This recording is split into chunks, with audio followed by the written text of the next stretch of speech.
At 7:42 p.m. on Veterans Day, my son held up my olive green flight jacket at the microphone in a Civic Center ballroom in Dayton and told 300 veterans it belonged to his dead father and that grief had made me confused enough to steal his medals. Andrew did not look angry. He looked gentle, prepared, and almost sorrowful, which made the lie sound more respectable than anger ever could. The mayor sat beneath the stage lights. The County Veterans Council occupied the front two tables. A local television crew had its camera pointed at the microphone. My 14-year-old granddaughter sat beside an empty chair marked family, while my own place card had been moved near the kitchen doors. "Mom," Andrew said, lowering his voice as if he were protecting me, "please don't make this harder. Tonight is about real sacrifice." Forks stopped moving. A chair creaked. The Veterans Council president frowned, but he did not interrupt. That silence gave my son more power than the microphone did. Serena, my daughter-in-law, stood near the projection screen with one hand resting on the remote. Behind her glowed a photograph of my husband, Colonel Thomas Hale, smiling in a flight suit beneath the words, "A Legacy of Courage." The jacket in Andrew's hands had once smelled of hydraulic fluid, winter air, and the bitter coffee we carried in steel thermoses.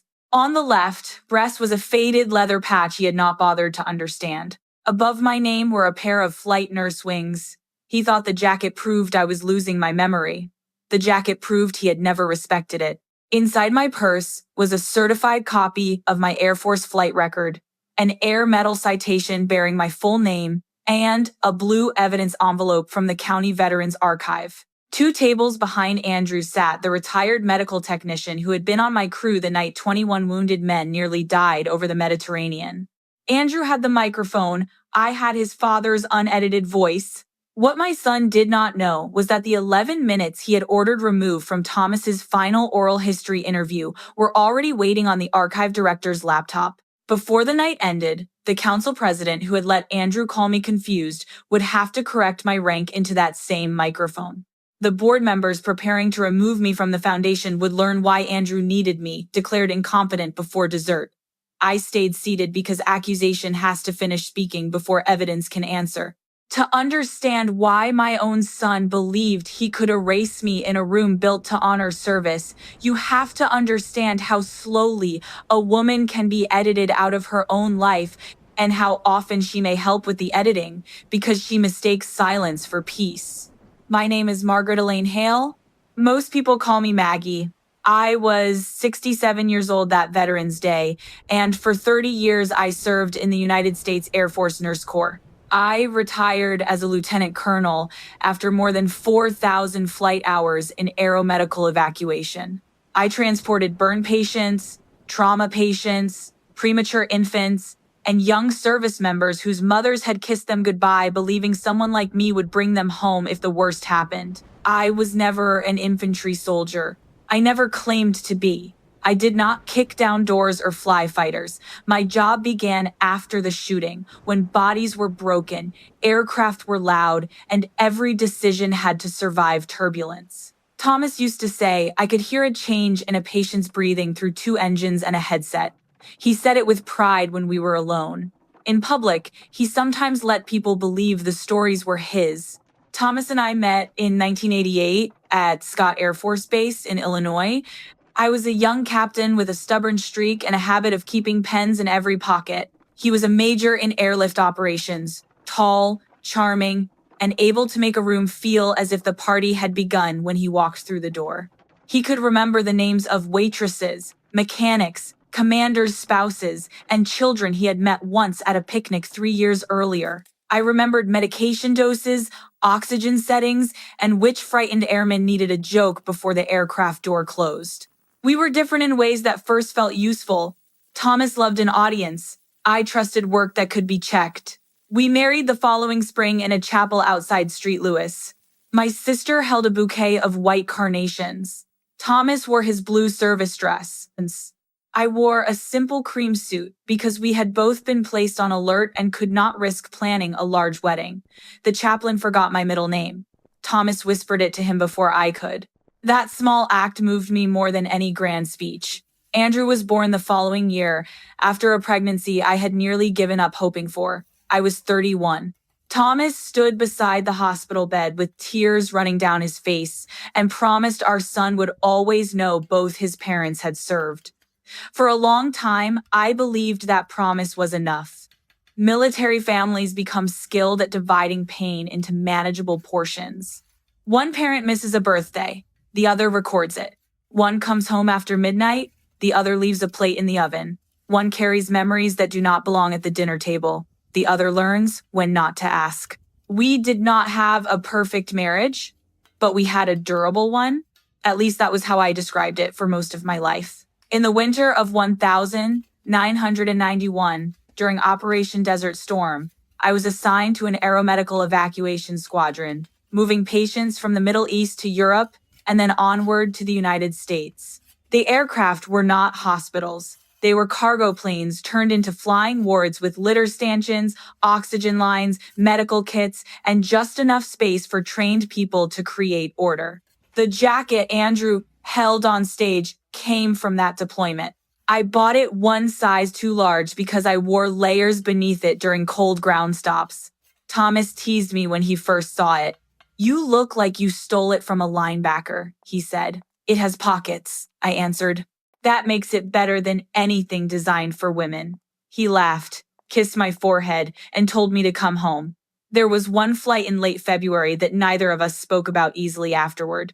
RC-141 left the region carrying 21 patients, 6 of them on litters and 3 requiring continuous oxygen. A young Marine with abdominal wounds developed internal bleeding after takeoff.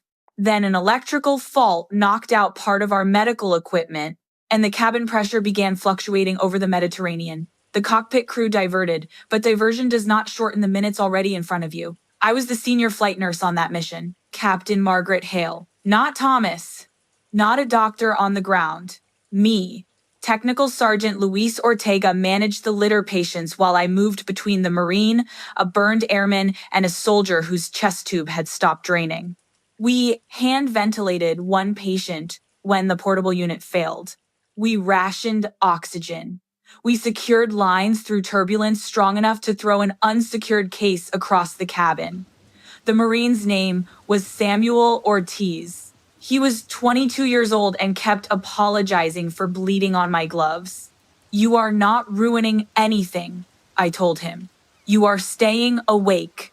He asked whether he was going to die. I said, "Not on my aircraft." That line followed me for 35 years. People later repeated it as if courage were a sentence. It was not. It was a promise I had no right to make and every obligation to keep. We landed safely. Samuel reached surgery. All 21 patients survived the flight. Months later, I received the Air Medal for meritorious achievement while participating in aerial flight. The citation mentioned clinical judgment under hazardous conditions.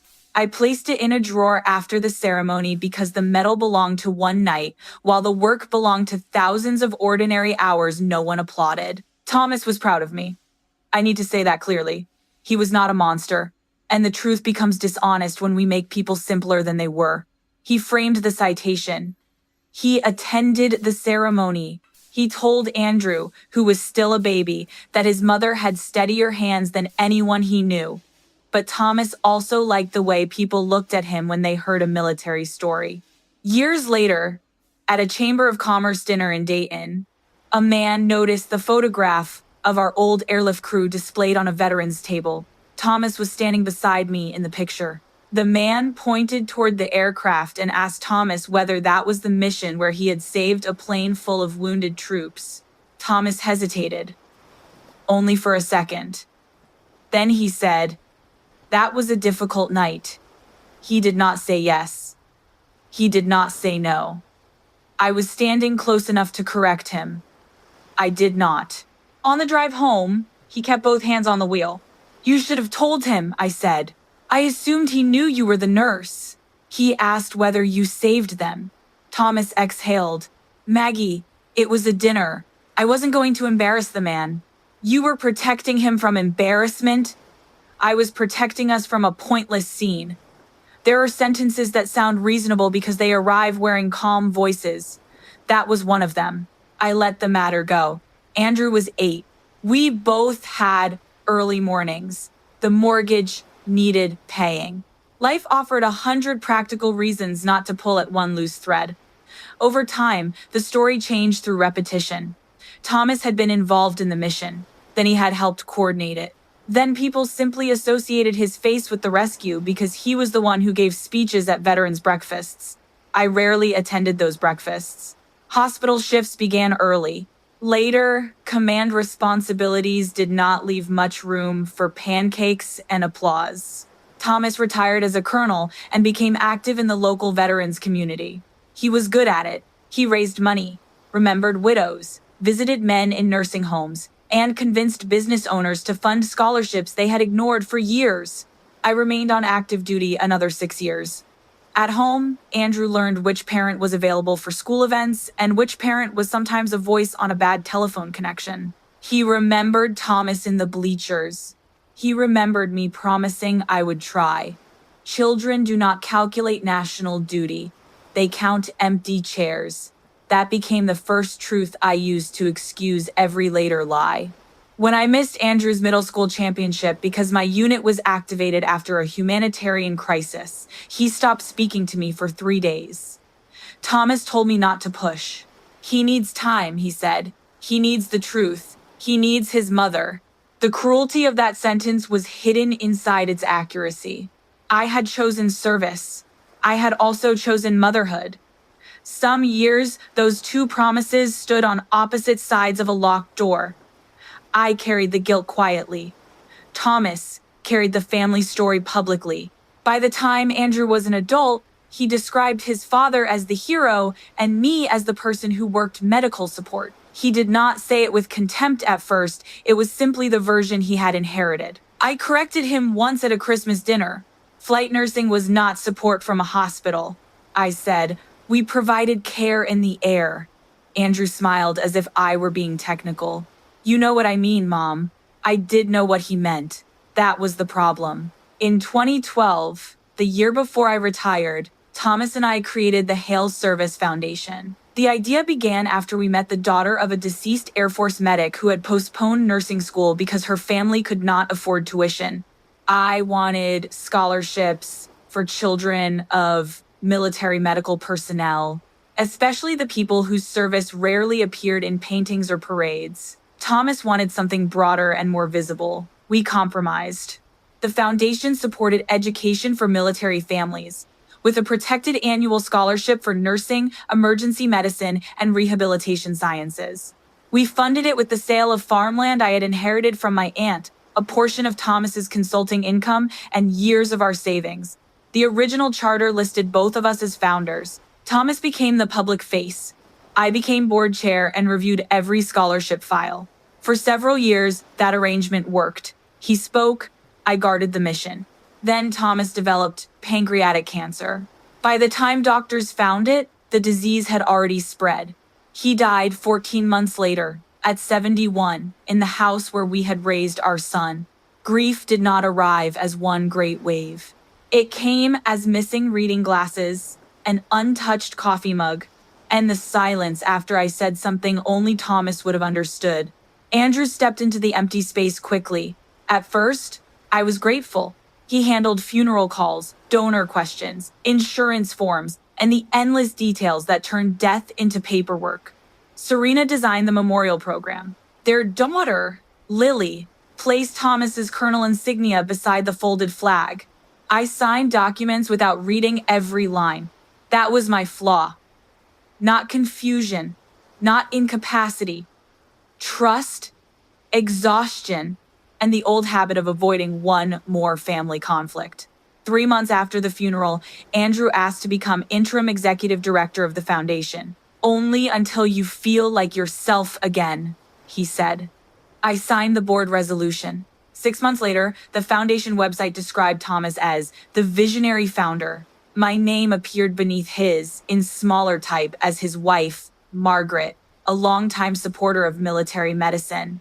I called Serena. There is an error on the website. She paused. Which part? I was not a supporter. I was a founder. Of course. We were trying to simplify the language. Accuracy is not complicated, she gave a quiet laugh. Maggie, nobody is diminishing you. People often say that while moving your name lower on the page, the correction never appeared. The next cut was a photograph. The foundation had always displayed a picture of Thomas and me standing together at the first scholarship ceremony. We were both in civilian clothes. He held the presentation folder. I held the hand of the recipient's mother, who was crying. When the office was renovated, the photograph disappeared. In its place hung a formal portrait of Thomas in uniform. It looks more distinguished, Andrew explained. I asked where the old photograph had gone. He pointed toward a storage closet without looking up from his phone. Small erasures rarely announce themselves as cruelty. They present themselves as design choices, scheduling problems, misunderstandings, and temporary arrangements. A year after Thomas died, my reserved parking space at the foundation office became Guest parking. My title vanished from the annual report. Meetings were moved to mornings when Andrew knew I volunteered at the base hospital. When I attended anyway, Serena gave me a thick packet at the door and said, "We didn't want to overwhelm you beforehand." I had commanded nurses during mass casualty exercises. Apparently, 12 pages about scholarship investments were now considered too much for me. The worst cut came through Lily. She was 13 then, bright, observant, and already taller than Serena. One Sunday afternoon, she came to my house carrying a poster board for a school project called A Veteran in My Family. At the center was a photograph of Thomas. Around it, she had glued a paper airplane, a printed American flag, and a paragraph about his leadership. "It looks beautiful," I told her. She bit her lower lip. "Dad said Grandpa flew wounded soldiers out of the war." I felt something tighten beneath my ribs. "Your grandfather helped many people," I said carefully. "But he was not on the medical flight you're describing." Lily looked confused. "He wasn't?" "No, I was." She glanced toward the kitchen, where Andrew was speaking to Serena. "Dad said you were a hospital nurse." "I was a flight nurse. That meant I cared for patients aboard aircraft." Her eyes moved to an old photograph on my bookshelf. In it, I wore the oversized green jacket and stood beside a row of litter stanchions. "Is that you?" "Yes. Why didn't Dad tell me?" Before I could answer, Andrew walked into the room. "Tell you what." Lily lifted the picture. "Grandma said she was on Grandpa's rescue flight." The wording was already wrong, but Andrew's expression changed before I could correct it. "Mom," he said, "we've talked about this." "No, we have not." He took the photograph from Lily's hands and returned it to the shelf. "Your grandmother did important work," he told her. "Your grandfather was the pilot in the family." "Thomas was an airlift operations officer," I said. "He was not the pilot on that mission, and it was not his mission." Andrew's jaw tightened. "Can we not do this in front of Lily?" "Do what? Tell her the truth?" Serena appeared in the doorway. Her face wore the patient concern she used whenever she wanted me to feel unreasonable. "Maggie, no one is taking anything away from you. My granddaughter has been taught that my service belonged to someone else." Andrew lowered his voice. "Dad is dead. He cannot defend himself." "Against what?" He did not answer. That afternoon ended with Lily's poster returned to the car and Andrew refusing coffee. As he left, he touched my shoulder and said, "You've been mixing up details since Dad died. Maybe we should schedule an evaluation." It was the first time he used concern as a threat. I told myself he had spoken out of anger.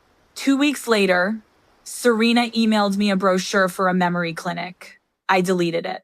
The following spring, the foundation received a large donation from a regional aerospace company. Andrew proposed using the money to build a veterans education hall inside the county civic center. The public exhibit would include Thomas's uniform, photographs, recorded interviews, and a scholarship desk where students could apply for grants.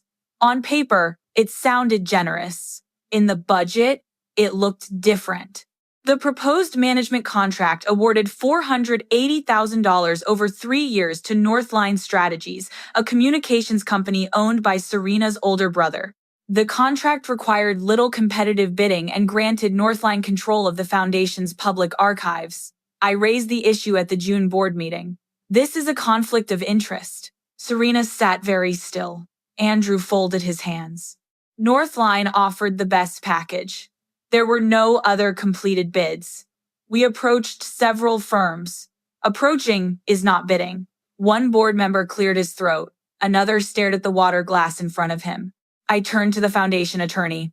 Does the charter permit an executive director to recommend a contract with his wife's family? The attorney adjusted his glasses. It requires disclosure and approval by disinterested directors. There was no disclosure in the packet. Andrew leaned back. Mom, you received the packet 20 minutes before the meeting. You used to process information faster. The room went quiet. He said it mildly. That made it worse. I looked at each board member. Most had known me for years. None challenged him.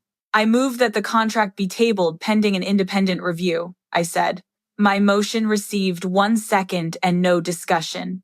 Andrew smiled without warmth. We can revisit this when everyone has had time to cool down. I had not raised my voice. That was when I began to understand that he was not merely defending a project, he was building a record. After the meeting, I returned to my office and found Serena placing files into cardboard boxes. What are you doing? We need this room for exhibit planning. This is the chair's office. You haven't used it consistently. Put the files back. She stopped moving, then spoke in a careful whisper. Maggie, Andrew is worried about you. Andrew is worried about my vote. Her face hardened for half a second. Then the concern returned. You see enemies where there are none. I had heard similar language in hospitals when families wanted an older patient ignored, agitated, confused, paranoid, difficult. Words that could describe distress or simply make a woman's objection easier to dismiss. I took the files home. That evening, I opened the foundation charter for the first time in years. As surviving founder and board chair, I held the deciding vote on any change to the scholarship mission, any related party contract, and any removal of restricted funds. Thomas and I had written those protections after watching another veterans charity drift away from its purpose. Andrew could not approve Northline's contract while I remained competent, present, and unwilling. 3 days later, a certified letter arrived from the foundation attorney. The board would consider a temporary suspension of my authority due to documented concerns regarding judgment, memory, and emotional stability following bereavement.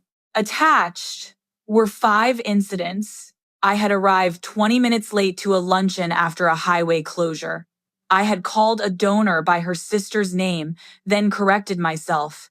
I had misplaced my house keys. I had objected to the description of Thomas's service. I had challenged the Northline contract. Grief, traffic, an ordinary mistake, accurate history, and fiduciary duty had been arranged to resemble dementia. At the bottom of the packet was a statement signed by Andrew.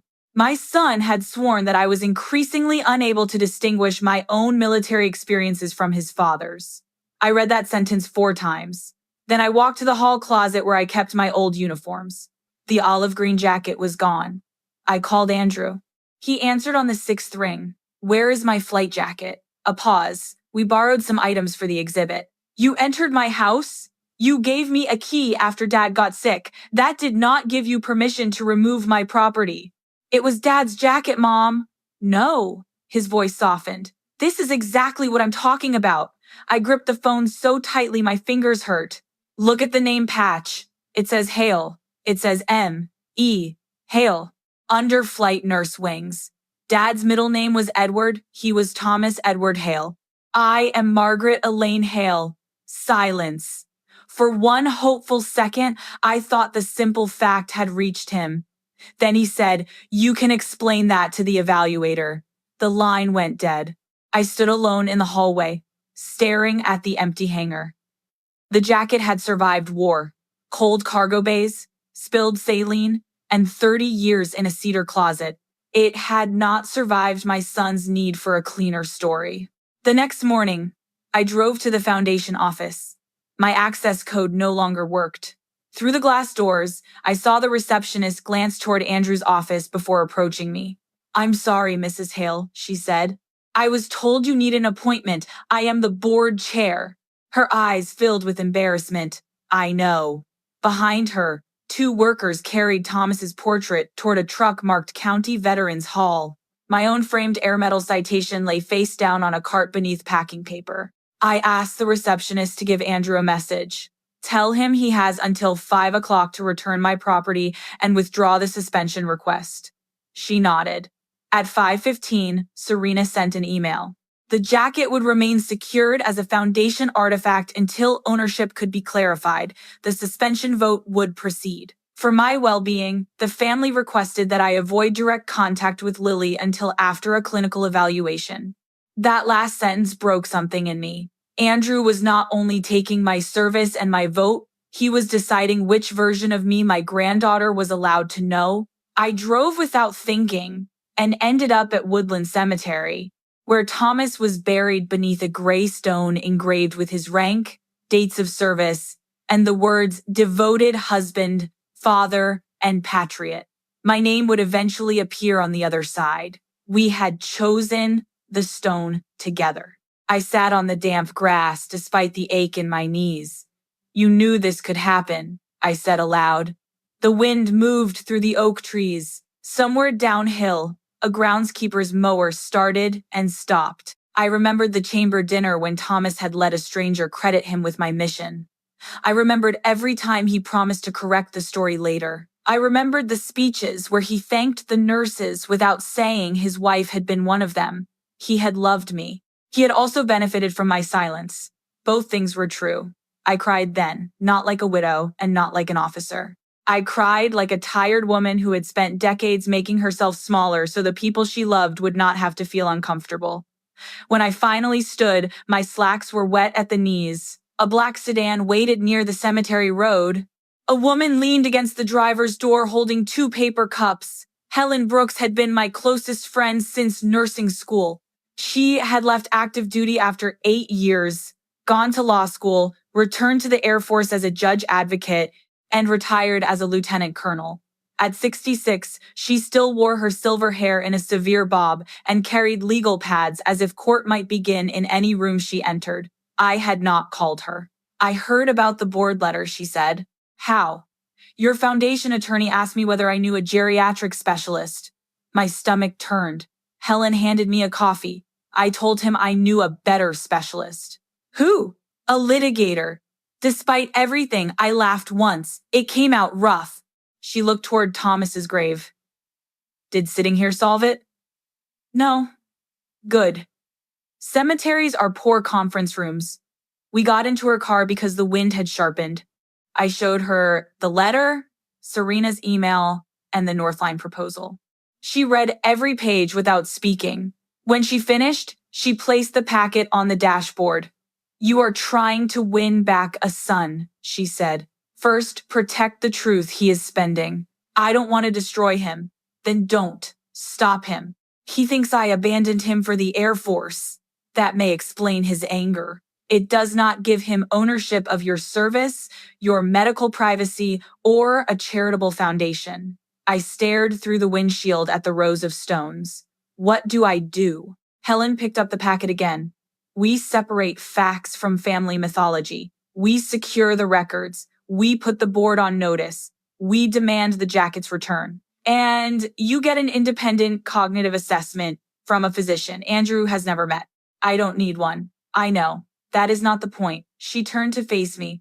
Do not defend your memory with emotion, Maggie. Make them defend their paperwork. For the first time since the letter arrived, I felt the old part of myself return. The part that knew panic was not a plan. I took a slow breath. Where do we start? Helen smiled. With the lie they believe is safest. The safest lie, Helen explained, was not the claim that I had never served. Even Andrew knew my uniform was real. The safe lie was that age and grief had made my memories unreliable enough for other people to interpret them on my behalf.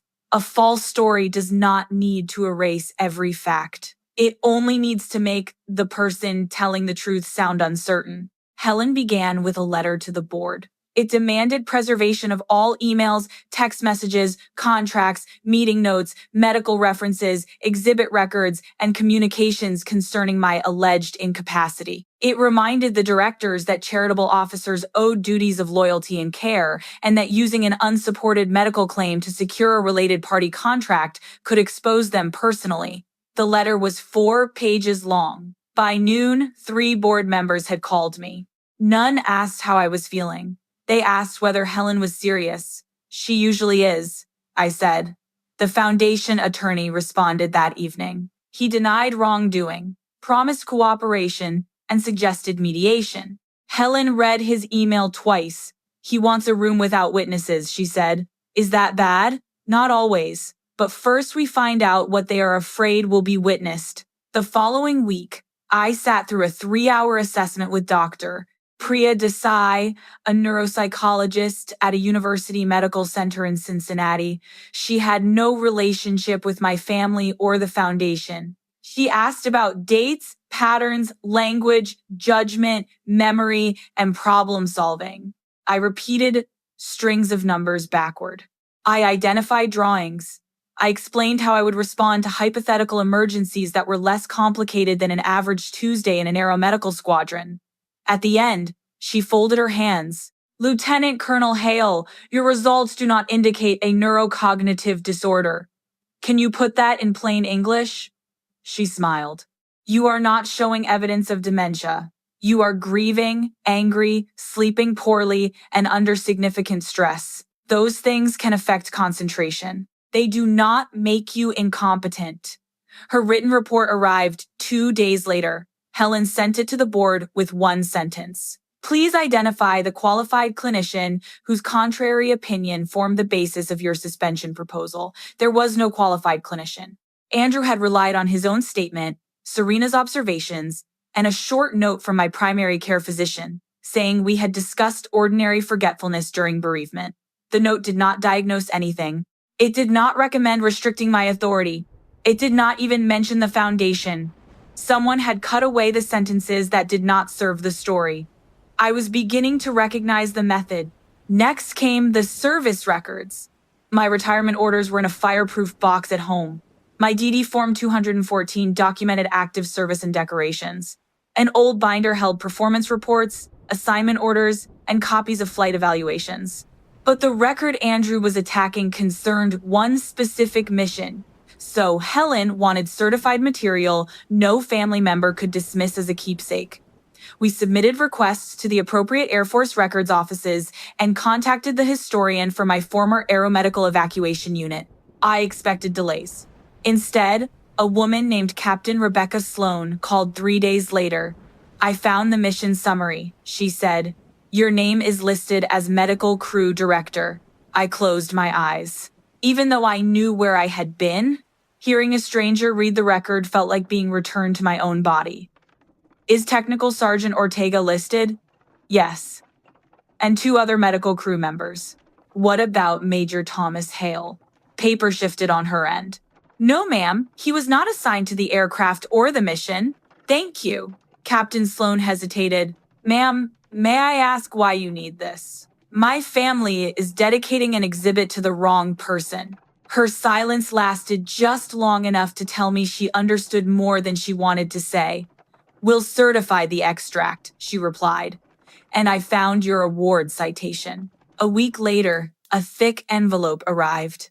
The mission manifest listed the aircraft, crew positions, patient count, departure point, diversion, and landing time. My name appeared beside the words Medical Crew Director. The air medal citation described my leadership during an aeromedical evacuation under hazardous flight conditions. I placed the documents on my kitchen table. For years, I had believed I did not need paper to know who I was. I still believed that. But paper becomes necessary when someone else is trying to turn a lie into policy. Helen photographed every page and stored copies in 3 locations. Then she asked about Thomas's oral history interview. 6 months before he died, the County Veterans Archive had recorded him for its Voices of Service project. A young historian spent nearly 4 hours in our living room. Thomas spoke about his career, the foundation, fatherhood, marriage, and the stories people had attached to his name. I had stayed in the kitchen for most of it. Thomas wanted to speak alone. At the time, I respected that. After his death, Andrew became the family contact for the archive. Short clips from the interview appeared at memorial events, always showing Thomas discussing leadership, sacrifice, and the duty to remember. I had never seen the complete recording. Helen called the archive director, a careful man named Martin Bell. He initially refused to release anything beyond the public clips because the donor agreement placed temporary access restrictions on the raw interview. Who placed the restrictions? Helen asked. Colonel Hale did. Until when? Martin checked the file. Until the dedication of the Veterans Education Hall. Helen and I looked at each other. That dedication was Veterans Day. Who receives access then? She asked. The archive may present the full interview for historical and educational purposes. Has anyone requested edits? Another pause. Northline Strategies produced the ceremony film from selected excerpts. Did Northline receive the master? They viewed it here under supervision. Did they ask to exclude material concerning Margaret Hale? Martin's voice became formal. I would need to review our communications. Helen thanked him and ended the call. He knows, I said. He suspects enough to protect himself. 2 days later, Martin asked us to meet at the archive. The county records building occupied an old brick school near the river. Its hallways smelled of dust, floor wax, and paper that had outlived the people who signed it. Martin led us to a viewing room with no windows. On the table sat a gray external drive and a folder marked Thomas E. Hale, Oral History Master. He looked tired. I reviewed the edit requests, he said. I believe you should see the source material before the ceremony. Are you permitted to show us? Helen asked. Mrs. Hale is named in the donor agreement as an authorized family subject. Colonel Hale also left a supplemental instruction.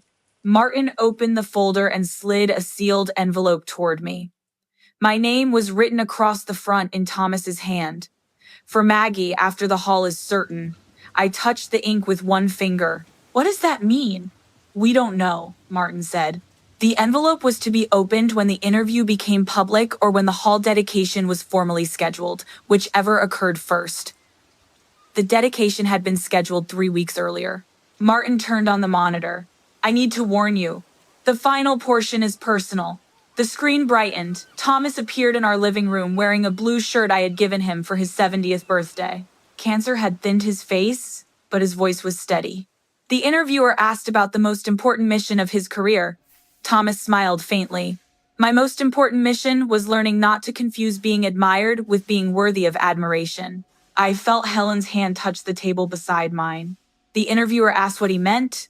Thomas looked away from the camera. There is a story in this county about a medical evacuation during the Gulf War. Over the years, people attached my name to it. I was not on that aircraft. The room seemed to lose all sound except his voice. My wife, Captain Margaret Hale at the time, was the medical crew director. She and her team kept 21 patients alive through an equipment failure and a diversion. She received the Air Medal. The green flight jacket people have seen in photographs was hers. I pressed my lips together. Thomas continued, I corrected the story sometimes. Not always. There were moments when admiration landed on me, and I let it stay because it felt good. That was vanity. It was also cowardice. The interviewer asked whether I had objected. Thomas gave a sad laugh. Maggie objected once. Then she protected me from my own embarrassment for about 30 years. I had imagined many possible apologies from my husband. None had included the truth that I helped him avoid making one. The interviewer asked why he was speaking now. Because our son has inherited a version of our family that makes his father larger by making his mother smaller. I helped build that version. Andrew had reasons to be angry with Maggie. She missed things. Service cost him things. But pain is not permission to steal another person's life. My breath caught on screen. Thomas leaned closer to the camera. If this archive becomes part of a hall bearing my name, it must include the truth. If Andrew tries to leave his mother out, do not let him use my memory as the excuse. Martin paused the recording. No one spoke. The fluorescent light above us hummed. I stared at Thomas's frozen face. He had known. He had understood the danger. He had left the truth with strangers because he had not found the courage to speak it to our son while he was alive. That realization hurt almost as much as the erasure itself. "Play the rest," I said. Martin continued.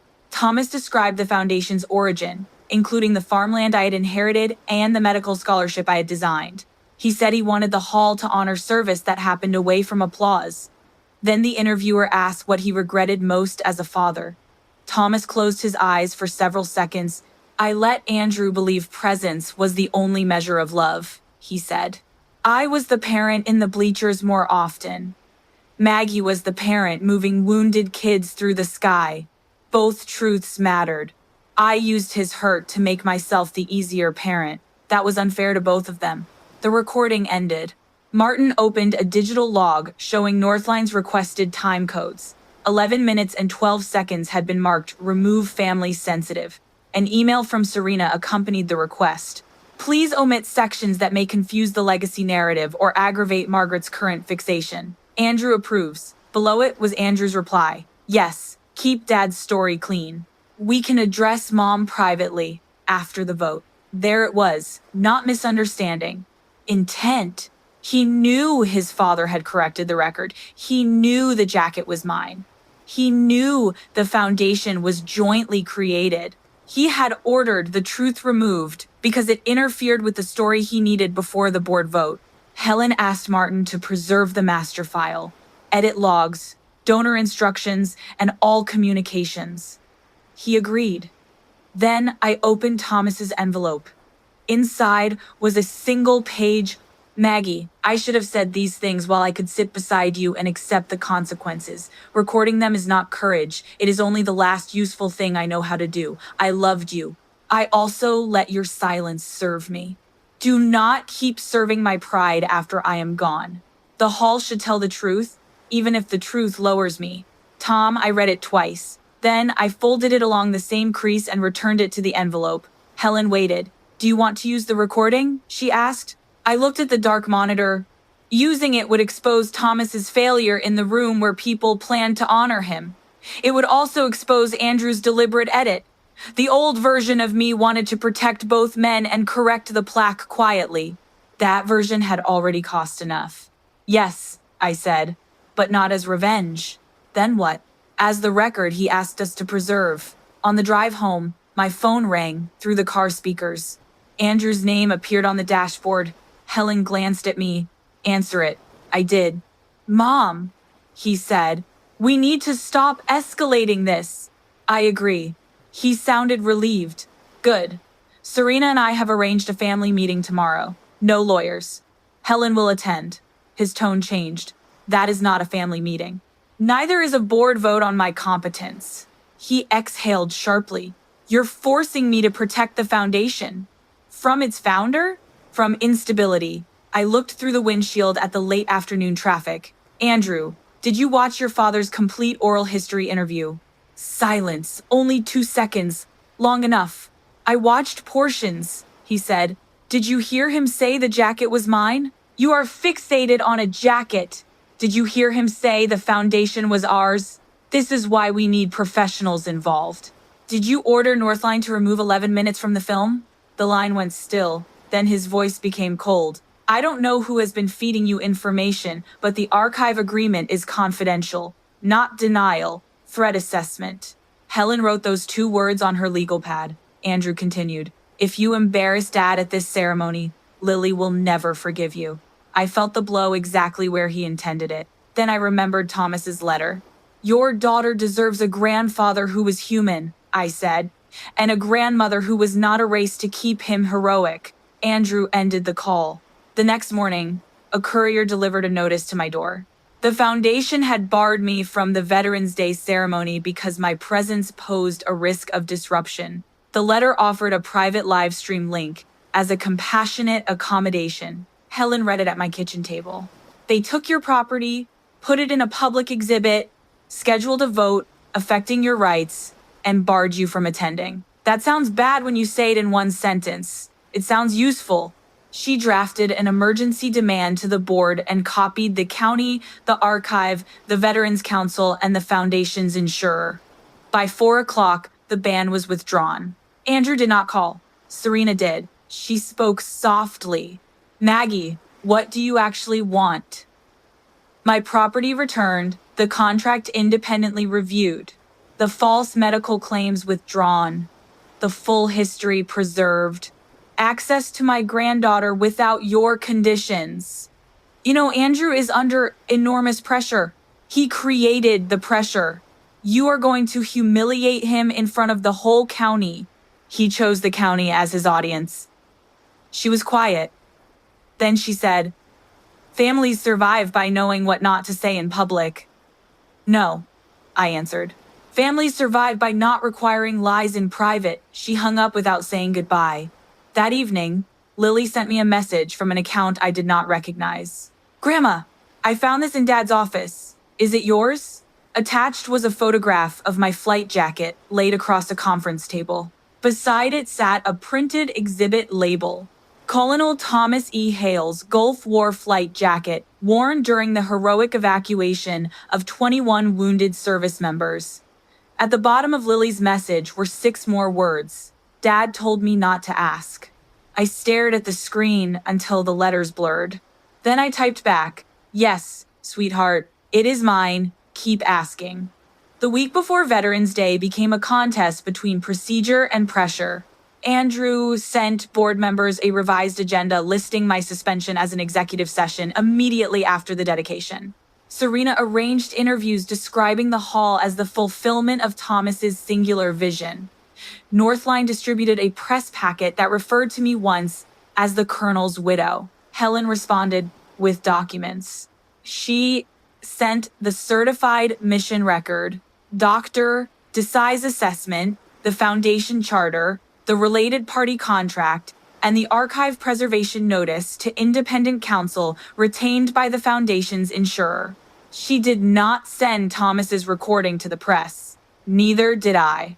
"The evidence will be stronger if Andrew chooses the lie while knowing the truth can answer," she said. That sounded harsh. It was also correct. Luis Ortega arrived in Dayton 2 days before the ceremony. I had not seen him in almost 20 years. He walked with a cane after a hip replacement and wore the same thick mustache he had worn as a technical sergeant, only white now. When I opened my front door, he looked at me for a long moment. "Ma'am," he said. "Luis, I retired. You can call me Maggie." "No, ma'am." Then he hugged me carefully, as if we were both still responsible for fragile equipment. We sat at my kitchen table with coffee and the old mission summary between us. Luis traced the crew list with one finger. "I kept wondering why nobody corrected that story," he said. "I kept thinking it did not matter. It mattered to us." I looked up. He tapped the paper. "You were the one making the calls. When the oxygen manifold started acting up, you reorganized every patient in that cabin. You put me on Ortiz and took the chest injury yourself. We followed you. I did my job. So did we. That's why the story should have all our names." He was right. My anger had begun with being erased, but correction could not become another kind of theft. The mission had belonged to a crew. We called Samuel Ortiz that afternoon. He lived in Arizona and could not travel because his wife was receiving cancer treatment. He remembered me immediately. "You told me I wasn't dying on your aircraft," he said. "I was young enough to make reckless promises. You kept it." With his permission, the archive recorded a brief statement. He did not call me a hero. He described the exact position of his litter, the failed equipment, Luis squeezing the ventilation bag, and my hand pressing against the dressing on his abdomen while the aircraft shook. Specific truth has a different weight from praise. The night before the ceremony, I laid out a navy suit, low black shoes, and a small gold pin shaped like flight nurse wings. I considered wearing my miniature medals, which would have been appropriate for the formal dinner. I left them in the case. I did not want Andrew to say I had arrived dressed for combat. Helen came by at 6 with the blue archive envelope. Inside was Thomas's letter, a certified copy of the interview master, the edit log, and printed emails. She placed it beside my purse. Last chance to handle this privately, she said. Would he correct the exhibit privately? No. Would he restore my vote? Not voluntarily. Would Lily learn the truth? Helen shook her head.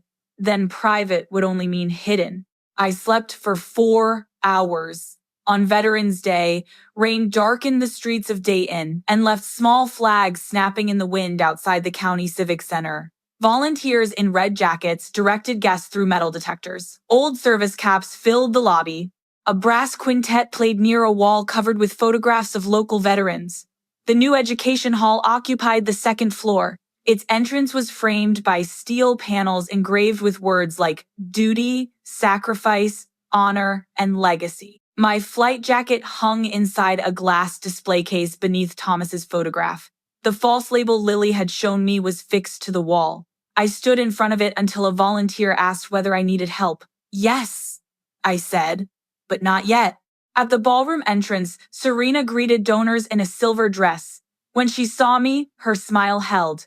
Maggie, I'm glad you decided to come peacefully. I came accurately. Her eyes moved to Helen, then to Luis. Who is he? Someone Andrew should have researched before printing the program. My place card was not at the family table. A young staff member found it near the swinging kitchen doors at table 29. Helen's card had been placed beside mine. Luis's seat was 2 tables closer to the stage. The placement was deliberate, but by then it seemed almost childish. Lily sat at the front beside Andrew. When she saw me, she started to rise. Serena touched her wrist, and Lily sat back down. I did not wave. I held her eyes and smiled. At 7:30, the Veterans Council president, retired Brigadier General Elaine Porter, opened the program.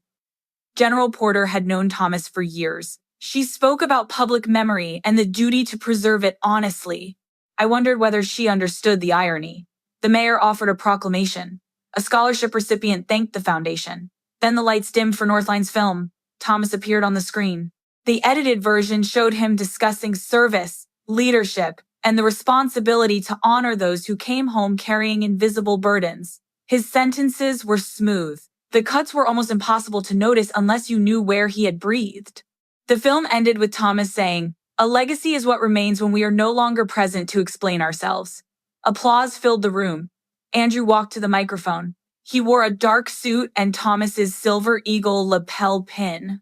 His first words were about family. My father believed history belonged to the next generation, he said. Tonight we give that history a permanent home. He thanked donors, county officials, Serena, and Northline.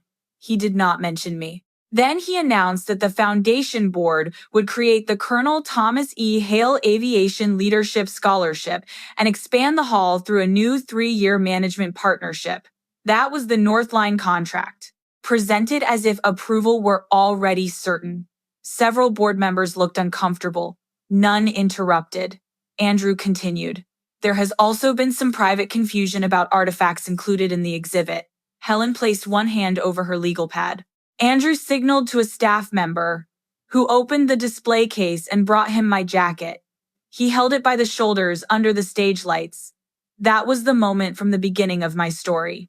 He told the room the jacket belonged to Thomas. He said I had begun identifying my husband's memories as my own. He called the family's response painful but necessary. We are trying to protect her dignity, he said. Then he looked directly at me. Mom, please don't make this harder. Tonight is about real sacrifice. The room went still. General Porter frowned, but did not move toward the microphone. Andrew mistook restraint for agreement. He announced that, following medical concerns, I would step away from foundation leadership and accept an honorary emeritus role. People near me lowered their eyes. One woman began to stand, then sat again.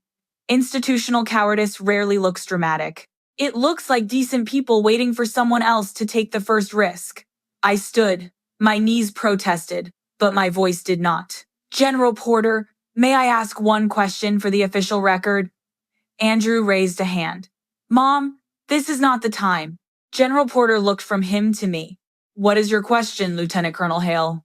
The use of my rank created the first crack. Andrew's fingers tightened on the jacket. I pointed toward the leather patch. Would Mr. Hale please read every word printed above the left breast? He glanced down. This is not. Every word. General Porter's voice had changed. Andrew read the surname first. Hale. And beneath it? I asked. His face stiffened. Luis spoke from 2 tables behind him. It says United States Air Force flight nurse. Heads turned. Luis stood with one hand on his cane. My name is Luis Ortega. I was the aeromedical technician on the flight described in that exhibit. The jacket belonged to our medical crew director, Captain Margaret Hale. Andrew looked toward Serena. She did not look back. He recovered quickly. With respect, memories from 35 years ago can be imperfect. That is true, I said, which is why I brought records. Helen carried a slim binder to General Porter. Inside were the certified mission manifest, my flight record, retirement orders, and air medal citation. General Porter read silently for almost a minute. No one touched a fork. Finally, she approached the microphone. The official Air Force record identifies Captain Margaret E. Hale as medical crew director for the evacuation mission referenced in this display. It does not list Colonel Thomas Hale as a member of the aircraft crew. The same room that had avoided my eyes began looking at Andrew. He placed the jacket over the back of a chair. This is a family disagreement about attribution, he said. It does not justify disrupting an event honoring my father. No, I answered. Your father justifies the correction. Martin Bell rose near the audio table. As director of the County Veterans Archive, he had been listed in the program but not invited to speak. The oral history access restriction expired today, he said. The county is obligated to preserve and present the complete historical record.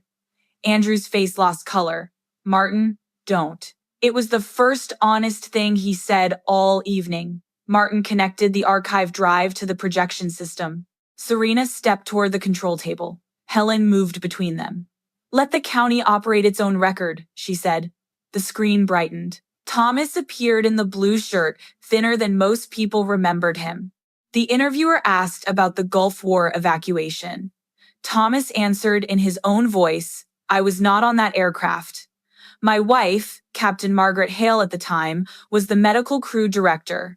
A breath moved through the ballroom. On screen, Thomas explained the air medal, the jacket, and the story he had sometimes failed to correct. He called that failure vanity and cowardice. Andrew stared at the floor. Then came the sentence he had tried hardest to remove. Our son has inherited a version of our family that makes his father larger by making his mother smaller. I helped build that version.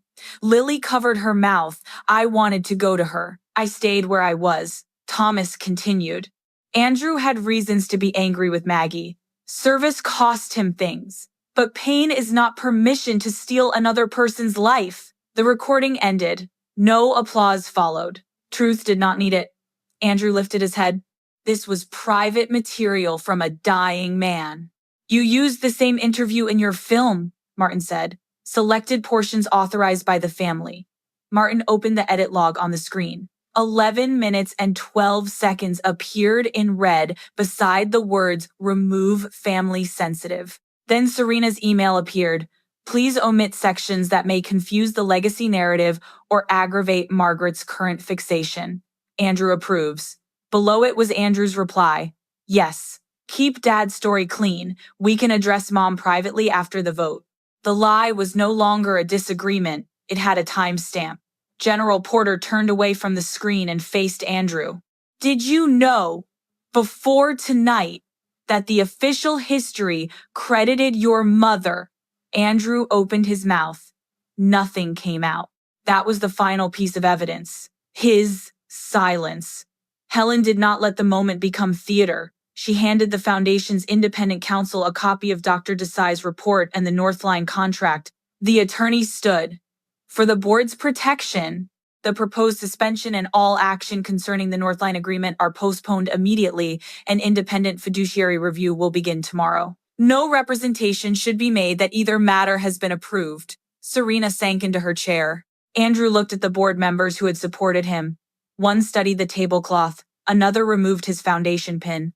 I walked toward the stage. Andrew stepped back as I reached for the jacket. For the first time that night, he saw it as mine. I slipped my arms into it. The fabric was tighter across my shoulders than it had been in 1991. The zipper still caught halfway up. In the right pocket, my fingers found a flattened packet of sugar, old enough to have turned hard. I almost laughed. The room waited for a speech of victory. I did not give them one. I'm not asking anyone here to choose which spouse was the better person or which parent sacrificed more, I said. Thomas served honorably. He also made a human failure and tried too late to correct it. Andrew was hurt by my absences. He also used that hurt to justify a lie. I looked toward the board. The foundation does not belong to our family mythology. It belongs to the students, veterans, widows, medics, nurses, therapists, and families its charter was written to serve. Protect that mission. Then I looked at Lily and tell the next generation the whole truth. They are strong enough to inherit people, not statues. I returned to my table near the kitchen doors. No one stopped me. A few seconds later, General Porter left the stage and pulled out the empty chair beside me. Lieutenant Colonel, she said, I should have interrupted sooner. Yes, I answered. You should have.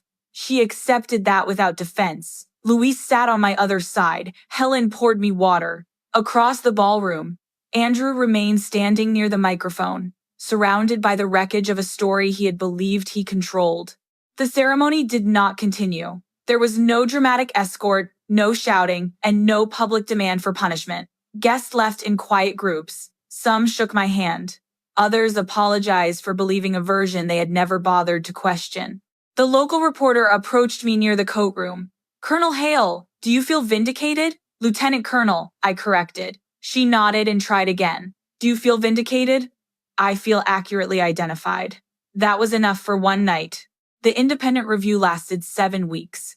It found no evidence that I lacked capacity. It found substantial governance failures, undisclosed conflicts, manipulated board materials, and $42,000 in preliminary payments to Northline that had not been properly authorized. Northline returned the money. The proposed contract was canceled. Andrew was removed as executive director for cause. Serena resigned from all foundation work. 2 board members stepped down after admitting they had accepted Andrew's claims without requesting medical evidence. The state charity regulator required new conflict of interest procedures, outside audits, and annual certification that restricted scholarship funds remained protected.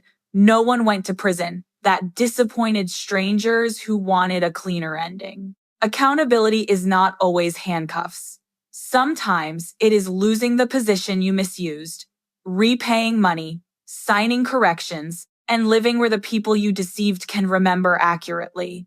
The Veterans Hall closed its Thomas Hale exhibit until every label could be reviewed. The county newspaper printed a correction on the front page of its Sunday local section.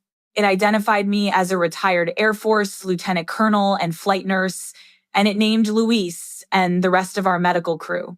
For the first time, the photograph showed all of us. Lily came to my house 3 days after the ceremony. Serena waited in the car. My granddaughter stood on the porch holding her school poster.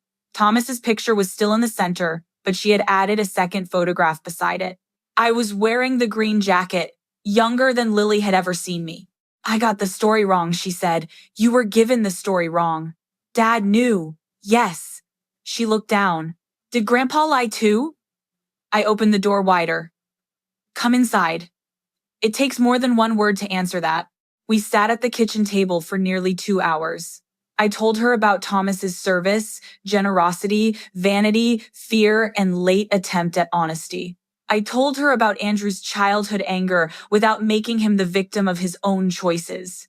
I told her what I had done wrong. I thought keeping peace meant not correcting people, I said. That taught your father that my truth was negotiable. Lily traced the edge of the poster. Are you going to forgive him? I don't know yet. Do you still love him? Yes, she frowned.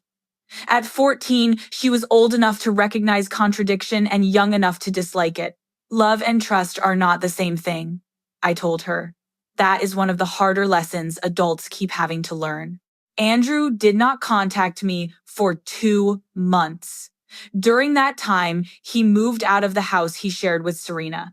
I did not know whether their marriage would survive, and I refused to become the place where either of them came for sympathy about consequences they had created together. He found work outside the nonprofit world. He began counseling. He wrote letters to the board, the archive, General Porter, Luis, and Lily. His first letter to me was 6 pages long and mostly explained his pain. I mailed it back with a note. Explanation is not yet apology. 3 weeks later, he asked to meet at a diner near the river. Helen advised me to choose a public place and drive myself. Andrew was already seated when I arrived. He looked older than he had on Veterans Day. Not ruined. Simply without the polish of control. He did not reach for me. I knew the jacket was yours, he said. No greeting, no excuse. I knew before I took it from the house. I watched Dad's full interview. I ordered the section removed. I called you confused because I needed the board to discount your vote. I used your missed birthdays to make that feel righteous. I kept Lily from you because I was afraid she would ask questions I could not answer. I waited. He swallowed. I taught my daughter that your service was less real because it had hurt me. I used concern as a weapon. I am sorry. The apology did not repair anything in that moment, but it finally named the wound. Why the contract? I asked. He looked toward the window. I wanted the hall to be big. I wanted Dad's name on something permanent. Northline promised donors, press, expansion. Serena's brother said the contract was standard, and I decided the mission could bend because I was the one carrying it. You were carrying your image of it. Yes. What do you want from me? He took a long time to answer. A chance to make things less broken. That is not the same as getting your old place back. I know. You will not return to the foundation while I am chair. He nodded. You will not use a key to my house. You will not speak for my health, my memory, or my service. You will correct anyone you misled, especially Lily. And you will not ask me to hide what happened so you can feel forgiven. His eyes filled, but he did not look away. All right. I may forgive you before I trust you.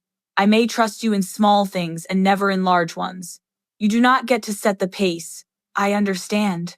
I don't think you do yet. He nodded again. That's fair. We drank coffee for another 20 minutes. We did not hug when we left. Repair, when it came, arrived through unremarkable actions. Andrew corrected Lily's school presentation himself. He reimbursed the foundation for legal expenses tied to his unsupported capacity claim. He attended a public governance training without asking anyone to praise him. He returned Thomas's Silver Eagle pin to me because it belonged with the uniform, not on his lapel. On my birthday, he called at 9 a.m. instead of appearing unannounced. When I said I already had plans, he did not punish me with silence. 6 months after Veterans Day, the county reopened the education hall. The new exhibit was not named for Thomas or for me. At my request, it was called the Aeromedical Service Gallery. One wall explained the work of flight nurses, medical technicians, evacuation crews, ground teams, and receiving hospitals. Another preserved Thomas's oral history interview in full, including his admission that public memory can reward the wrong person when no one insists on accuracy. My green jacket hung behind glass again. This time, the label read, Flight Jacket of Captain Margaret E. Hale, United States Air Force Nurse Corps, Medical Crew Director, Aeromedical Evacuation Mission, February 1991. Below it were the names of every medical crew member. Luis stood beside me at the reopening. Samuel watched through a live video connection from Arizona. General Porter used the microphone to read the corrected record and then apologized publicly for failing to stop the accusation when it began. Andrew attended from the back row. He had no title in the program. Lily sat between us during the reception, though there was still a careful space around every conversation. At one point, she took my hand and her father's hand at the same time. I did not mistake that gesture for healing completed. It was only a bridge placed over damaged ground. Bridges still matter. Before we left, I returned to the display case alone. The old jacket looked smaller behind glass than it had in Andrew's hands.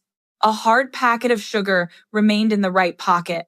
I had asked the curator to leave it there. It reminded me that history is not made only of medals, speeches, and the names people engrave into steel.